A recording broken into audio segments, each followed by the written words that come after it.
Wait for it. Yes, there we go. Now, starting off, the Victorian government has announced it'll make pads and tampons free in public places. Yeah, right. So this is great. They started off doing it in public schools, but now the rollout will be free of charge in vending machines in places like libraries and hospitals. So really good stuff there. Yeah, fantastic. Is that just anywhere in Victoria? Yeah. So mainly those public kind of spots, though, is where they're going to start doing it, but you might see them around a lot more. Yeah, awesome. In other news, in sport news, the Wallabies versus Wales rugby game overnight. Australia won with 52-20. So absolutely smashed it. And I believe Scotland is this week or next week. So we'll see what happens there. Yeah, awesome. In other big sporting news, Jake Paul versus Mike Tyson, the huge boxing match. Obviously seeing Mike Tyson get back into the ring was massive. And we went to a wedding, Tom, on the weekend. I feel like that took the spotlight. The amount of people talking about this fight and not talking about the bride and groom. Well, I mean, the fact that the fight was meant to happen a while back, but then Mike Tyson had a health scare. Obviously, Mike Tyson, 58 years old. I think Jake Paul's about 28, 29 years old. So Jake Paul beat him. He won. Yes, spoiler alert, Jake Paul won. And it's one of those that I feel like you can't be too victorious about. You beat an old man. I know it's Mike Tyson, and he looks very fit and everything. But still, he's 58 years old. Yeah. He's almost old enough to apply for a senior citizens card. That guy is almost old enough to get a free roast at the local pub, and you're wailing on him in a boxing ring. But yeah, it was 8 rounds, 2 minutes each. They changed the rules a little bit there, but it was a unanimous decision, and Jake came out on top with that one. Yeah, Mike said this in a post-fight interview. Is this possibly the last time for you? I don't think so. There you go. I did see he challenged Logan Paul in an awkward exchange as well. So maybe that's the next fight for Mike Tyson. But that's your news from the weekend. You're hanging. Losing your keys in any situation, Tom, is a stressful experience. Yeah. Losing your keys an hour before a wedding is where you get the heart palpitations. What happened? So we had a big wedding on the weekend on Saturday, and it started in the afternoon, early afternoon. We had to get a bus from the pub, and it would depart and go into the Barossa for this wedding. And about an hour before, I had my suit, had everything laid out. I was actually organised for once. For once. Had everything all prepped, the present, suit, everything on the bed, right? And as I go outside in my boardies and a pretty crappy T-shirt... Why were you in boardies? Because I was just chilling around the house. I was just relaxing before the wedding, and then... How long is this before the wedding? Are you saying this is organised? This is an hour before the wedding. Is an hour and you're before. in boardies and just hanging out. Organised for me. My level of organisation is this. But yeah, an hour before this bus departs, I go outside. I accidentally shut the door behind me, and then I fill my pockets. I don't have the key. Oh, no. Everything's inside. What do? There's no spare key outside because the spare key I used to get in because I've lost the other one. I have no idea where that is. Well, yeah, fun fact about you, Callum, you never had keys for your childhood home because you lost too many sets of keys. Yeah. So you got the grandma old lockbox. Yeah. Just easy way to do it. I'm a bad key loser. So you still can't be trusted with keys. What'd you do? You call up your housemate? So called up my housemate's boyfriend who lives in Semaphore, and I was like, why not the housemate? Not even a polite... She was elsewhere. I couldn't get a hold of her. Probably ignoring me.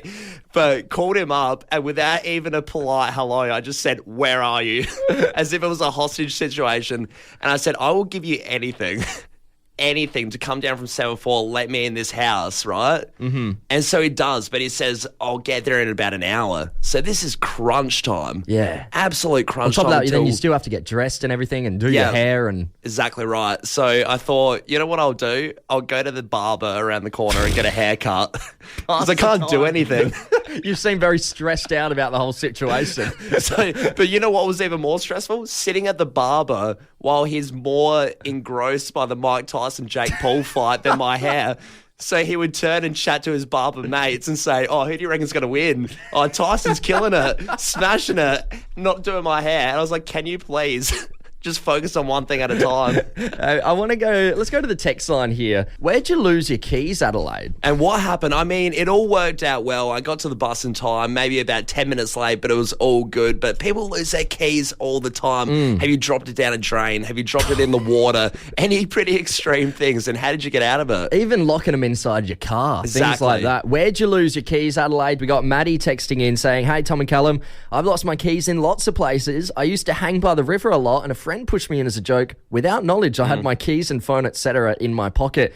Let's just say they are yet to be found. I also capsized my mum's kayak by jumping on it in the sea last summer. And those keys lost too. Don't have much luck near water. I like how Maddie says they're yet to be found, as if there's still a search party there's still hope. Once a year, they do a family road trip to go find the keys in the lake. You got the full scuba set. Maybe we'll find it one day, or maybe our grandkids will. Maddie, I don't know whether to take your keys away or just stop you going around bodies of water. Yeah, it's so funny. Someone said here, I do air conditioning. I drove my work van from Salisbury to Moon to do a job. I had my personal car keys in my pocket because I didn't want to lose them. I put them on a wall in a brand new house. As I finished the job hours later, forgot to grab them and drove all the way back to Salisbury. No. Finally to switch into my car and bam, keys were still in Moonta. It was about 6:30 p.m. at night, so I had to drive all the way back, do a round trip, got back home at 10:30. That's awful. It's not what you want. Big round trip, about 6 hours there. Huge. Jordan texting that one in. Jordan, that sucks. That is honestly one of the worst feelings. Yeah, that'd be terrible. When it's that late as well. Yeah, and you have to do it. Get another text here. Lost my keys for 3 days. Couldn't find them anywhere. I checked work, my car, flipped my house upside down. They were in the fridge. In the fridge is the biggest idiot moment, but everyone's done it once. Oh, I've done it multiple times. Have Keys you? in the fridge, yeah. The fridge, the oven. This one here, got out of my car at work and my keys dropped out of my bag into a bush next to the parking space. Luckily, someone found them and brought them to reception, but I was bricking it. Yeah, you would be. Yeah, in a bush. There you go. Hey, let's wrap things up here. Morning, boys. Lost my keys to Oz Post. Had my keys in one hand, the letter I wanted to mail in the other. Chucked my keys in the post box from Greg. Yeah, just have to follow where it gets posted. Do a bit of research. On my time off, I had a bit of a sore neck, and one of the days I thought maybe I'm just really tight and I'll go get a massage. This happened on the Sunday just before we kicked off the week. Right. And I went and got the massage, and I came home and I was feeling pretty stiff. And on the way home, I picked up some sushi. And I get home and I'm eating the sushi, using the chopsticks. And Mum and Dad are sitting there across from me in awe of me using these chopsticks. Right, they're just not big chopstick users. They can't use chopsticks. They're going to Japan on Thursday, so they have been practicing and they've been trying to use it, but they just said they just cannot get it. Is this a parent thing? I feel like my parents don't know how to use chopsticks either. Like, is it when you're a little bit older, you just don't do it? I don't know. Is it maybe something to do with, like, I guess people would have started using chopsticks more outside of Asian countries later on. Like, I guess we've grown up with it where they wouldn't have. Yeah, no, my parents are big fork users. Go to an Asian restaurant, have everyone stare at you. Yeah. Eating with your hands. I'm not, like, great with chopstick either. I give it a whack. Sometimes I have to stab it. I have to stab the food I'm eating with it and use it like a fork. I'll sit there and eat most of it with the chopsticks, but I get, like, especially if it's a rice dish at the end, I'm getting the fork out. I'm grabbing both. But yeah, they're sitting there watching me in awe, and they're like, "Can you try and teach us? How do you hold the chopsticks?" I'm like, "Yeah, no worries." So I get up, I leave my sushi there. I've only had 2 pieces of this sushi, and I'm there trying to teach them, show them the grip. Next thing I hear is the pitter-patter of my dog's paws on the wooden floorboards. Bentley, my dog, has jumped up on the seat. No one's watching him. He's jumped up on the seat where I was sitting. And then next thing, I look over as I'm teaching my parents the grip of the chopsticks, and I see my dog, Bentley, fully on the table, smashing my sushi. You've fallen victim to the old trick me with a chopsticks lesson and let the dog eat the sushi swindle. It was an inside job. Yeah, your parents and your dog are working together. I was like, you are joking. The worst part is he only ate the good part of the sushi. It was nigiri. So I was going to say, did he take the nigiri, the chicken avocado special? He ate all the tempura fried vegetables and then left all the rice and soy sauce. I was going to say, leaves the salmon there. I'm like, I don't think this is good for dogs. And then he's eaten 2 of my sushi. There's only 3 left. I'm not eating that. Jeez, no, you're not going back for it. I've chucked a bit of a sook. I'm having a bit of a hissy fit now. Like, God damn it, that was my sushi. $10 down the drain. Only had 1 or 2 pieces.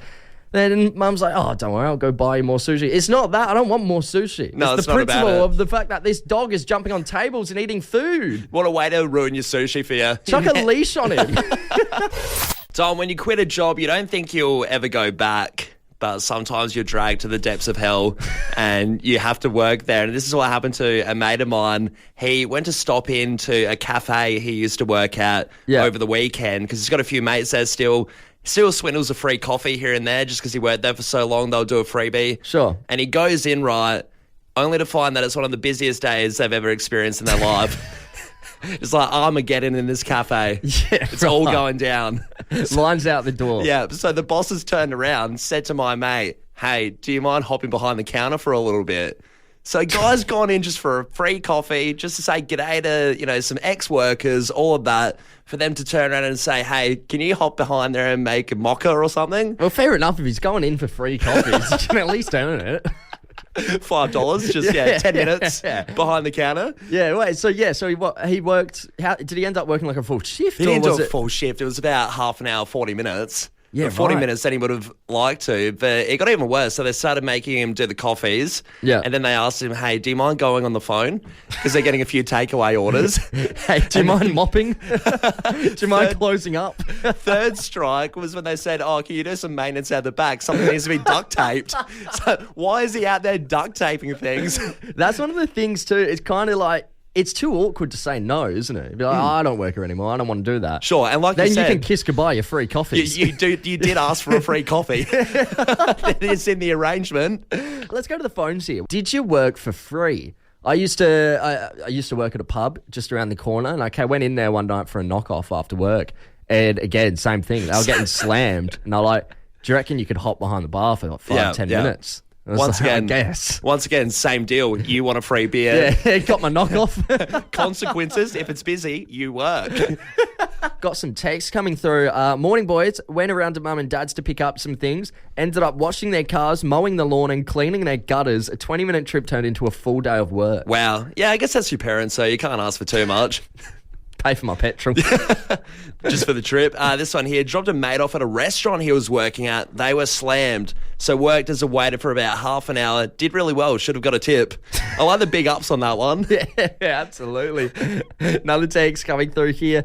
Yep, I used to work for the old man. Didn't start paying me till I turned 18. Started working with him when I was 15. Wow, it's usually how it goes when you do stuff for your dad. Yeah, a few years there. Working the hard labour. And this one here, I work at a real estate agency. My boss doesn't pay me for any of the open houses I do on Saturdays. Jeez, tell you where that would never happen with the very handsome Cameron Bowes from Ray White Real Estate. No, he would never let that happen. Hey, we're heading over to Walkerville. We got Laura on the line. G'day, Laura. How you going? I'm great, thanks. How are you guys? Very good. Good. Hey, Laura, what did you work for free? What was it? Yeah, I did. So I work at a medical clinic and I went in once on the weekend just to get some paperwork and it was really busy and the waiting room was a complete mess. So I ended up spending 20 minutes cleaning it, tidying it up as well. I just had to leave because I was worried I had to start answering calls. So I made a quick escape. See, it's a hard one, Laura, because we're talking about when you get swamped at a cafe or a restaurant. Hopefully, you can get a beer or a coffee in exchange. What are you getting in exchange for a medical centre? Yeah, did you get any recognition at all? No, not really. But I think they should have paid me Saturday rates at least. Yeah, what a bit of coin from that one. Yeah, good on you. Thanks for getting involved. There's certain jobs that you probably don't want to leave a paper trail in. Jobs like politics or in the government. Yep. Anything around that, you kind of don't want a paper trail. You don't want anything that can come back and bite you in the bottom. No, you got to be very careful. You don't want to be a ScoMo at that, Macca's. You don't want to be ScoMo, just full stop. Yeah, there's a lot of things he's done, actually. That guy's got a lot against him at the moment. But yeah, you don't want these things getting out and it's these things that could implicate you and implicate your job as well, because at the end of the day, it's your livelihood, right? So unfortunately for Swedish Minister for Gender Equality and Work-Life Balance, Paulina Brandberg, has had emails leak of hers. And then on top of that, got published by a local newspaper. Right, so the newspaper, they love a bit of politics jargon, just swing in and try and defame them, something controversial, something big. What did they say about her? Yeah, so the email that got leaked basically said, there are to be no traces of bananas in the room due to a strong allergy when organising a meeting with a colleague. This is on behalf of Paulina Brandberg, the Minister of Gender Equality and Work-Life. And then it is leaked so that there is no banana allergy. Yeah. After reading more emails that got leaked. Turns out Paulina is just terrified of bananas. It's a genuine She's got a intense banana phobia. Banana phobia. Banana phobia. So now this leak has gotten so out of hand, right? The Swedish PM has had to step in about these leaked emails. And he's come out being like, look, the banana fear has not impacted her work here at the government. As a government official, she is doing just fine. Does not matter. We have no bananas on site. You know what's wild though, and so unfortunate for her too, is that when you search up just banana phobia on Google, because I was trying to find what it's called, it's the full. It's her face planted. The first 3 pages, just article after article about this poor lady who's scared of bananas. She can't escape it. God, the worst kind of leak, isn't it? Imagine the kind of doctor's note you'd have to bring in for that as well. It's to embarrassing. Work. Like, sorry, I can't be around bananas. I can't be in this very important meeting because there's bananas. I know in it's there. a little odd. You can get rid of the bananas, but I know they're still around. I'm calling it a day. So many people find things in their house that are accidentally really expensive. You know, it could be a piece of old furniture from a relative, and then you sell it off, or someone makes a comment and you realise, geez, I'm in the riches here. Or even sometimes just moving into a house and finding, some secret wall or secret door. Probably pretty niche, not many people, but... You act like that's happened. I've read an article years ago about something. I saw it in Scooby-Doo once. It does happen. It can happen to anyone. But overseas, this has happened. Someone's found something at the front of their property that's been there for about 30 years, and it's going up for auction, and it's expected to be sold for about $2 million at least. $2 million? $2 million for and this one. And what, they just found it at home. Where is this? Israel? Yep. So it's over there, and pretty much at the front of a house, it is a slab of the 10 Commandments. Like a proper... like a proper one, not the slab. Right, but okay. The slab would be crazy, but this is a replica that is still about 1,500 years old. Jesus. It's got the 10 Commandments on it, so it is old as in this old scripture with a bit of Jewish in it and things like that. So really interesting. It weighs about 50 kilos. And what's happened, though, is that it's been at the front of this person's house and nobody's really noticed for about 30 years. And it's got all this foot traffic on it. People have been stomping on it, the 10 Commandments. So it's actually paved into there's patio. Paved into the ground, yeah. Can you imagine going to the front of the house and you think that's the doormat? Wouldn't you just raise some questions by looking at the inscripture of the stone tablet or whatever it is? Does that say wipe your feet or does it say thou shalt not kill? But yeah, so they're going to sell that off for about $2 million. But it is crazy that it's at the front. That is just in some entertaining area. There's chair marks. Yeah. Claude the Barbie over it. A lot of history on that pavement for sure. My next door neighbours, they're on the move. Probably sick of me, but they're moving up to the hills. Okay. And in the process of them moving, they've started to, I guess, go through everything that they have and chuck out the unnecessary things. Yeah, you got to. Of course, that means hard rubbish. Hard rubbish day. Hey, this is all the neighbours are rejoicing. I mean, having a look at what you can take, what you can grab. There's usually something pretty decent in there. The best thing about hard rubbish, it's like a garage sale where everything's free. I'll just go there, have a look. And I'll tell you what, there were some nice things. I scored myself a nice little chair for my room. So now I can play PlayStation in peace. You can put your feet up on that chair while you sit on your other luxurious chair. I feel like it would be really funny for the neighbours to watch through their blinds, all the people going past their house. Picking their things. You can see who wants what, what neighbours like the same taste in furniture as you. It would be a weird scenario. Yeah. What did you score from hard rubbish? Yeah, is there anything good? I think that I took something when I was living at my parents' place from hard rubbish down the road. I was in a mate's car and I said, pull over, I need that. And it was just an office fan, like one of those plug-in fans that you have for the office, one of the white ones. Why would you stop the car for a fan? Stop! They're not even that expensive. Well, it was in the heat of summer and I didn't have one. I didn't have one at the house. A chair's a bit more expensive than a fan. But right, at that time it was practical to have the fan, and I brought it home though. And my mum looked at it, took one look and said, you're throwing that out. It looks like an electrical hazard because it was all beaten up and bashed and it was just a terrible looking fan. And she said that will cause a fire, so get rid of it. So that was my hard rubbish stint done. Fair enough. I remember old breakfast show host Loz from Loz and Tomo days. She once found a deck chair just out on Rundle Street and carried it all the way back into the studio. It lived here for about a year. Yeah, it literally became a part of the furniture here. That's what people were using for a bit. I think the corporate fat cat had to put a stop to it. Yeah. Say, we are chucking that disgusting thing out. Just make a statement for anyone else who wants to bring hard rubbish to the office. You cannot bring that table either. We're going over to you now, Adelaide. What did you score from hard rubbish? Got this text come through here.